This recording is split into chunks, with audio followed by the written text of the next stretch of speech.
কলকাতায় উদ্ধার হওয়া খণ্ড বিখণ্ড লাশ, হাড়ের টুকরো নিহত বাংলাদেশের ঝিনাইদহ ৪ আসনের এমপি আনোয়ারুল আজিম আনারের।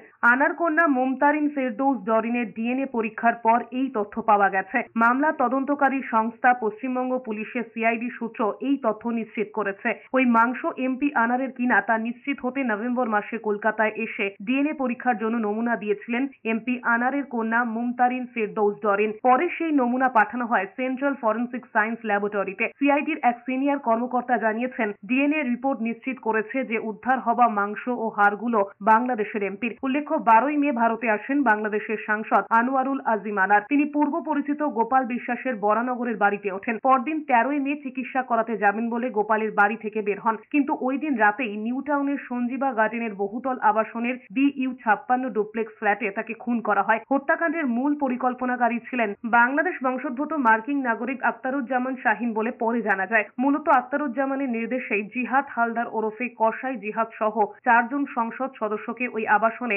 শ্বাসরোধ করে হত্যা করেন। এই ঘটনায় বাংলাদেশের ঢাকা মেট্রোপলিটন পুলিশের ডিবি 3 জনকে গ্রেফতার করে। অন্যদিকে পশ্চিমবঙ্গের সিআইডির হাতে গ্রেফতার হয় 2 জন। গ্রেফতার হওয়া সিয়াম হোসেনকে জিজ্ঞাসাবাদ করে সিআইডি জানতে পারে সংসদ সদস্যকে খুন ও খণ্ড বিখণ্ড লাশ লোপাটের কাজে যুক্ত ছিল সিয়াম। নিউ টাউনের অভিজাত সঞ্জীবা গার্ডেনের যে সিসিটিভি ফুটেজ সামনে আসে তাতেও সিয়ামকে দেখা যায়। জানা যায়, সিআইডির হাতে গ্রেফতার হওয়া আর এক অভিযুক্ত কসাই জিহাদ খুনের পর ধারালো অস্ত্র দিয়ে এমপি আনারের শরীর থেকে মাংস আলাদা করে সেগুলোকে ক্যারি ব্যাগে ভরে রাখে।